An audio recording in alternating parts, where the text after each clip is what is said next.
Нема да има недостаток на лекови иако нема поголем буџет за онкологија годинава, уверуваат од Фондот за здравство. Онколошките пациенти во Македонија се лекуваат по нацрт шаблони, бидејќи водичот за патеките на лекување и третман на болните со канцер е стар 18 години, посочи директорот на фондот Сашо Клековски, кој на светскиот ден посветен на борбата против ракот најави дека ќе има нов PET скен апарат со кој ќе се дуплира бројот на пациенти, кај кои ќе се проверува дали болеста се проширува и дали терапијата делува.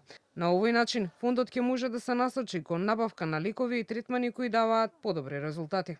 Во комуникација со онкологија и со фармацевските куќи мислам дека нема да се јават значајни недостатоци.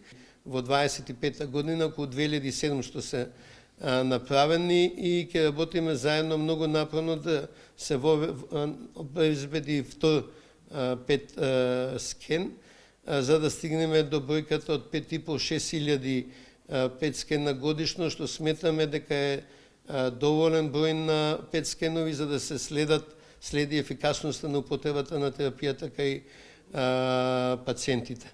Иако земјава кубури како со онколози, така и со патолози, лани на патологија и одделите се направиле над 22.500 анализи на примероци земени од пациенти во обид да се намали периодот на чекање на резултати, кои никогаш се брои во месеци. Фондот и надлежните ќе им овозможат на патолозите сами на себе да можат да си креираат упат и веднаш да направат дополнителни анализи за малигно ткиво, наместо да чекаат упат од онколог. Според податоците на фондот, само лани направени се безмалку 14.000 операции на тумори, бенигни и малигни во државните болници.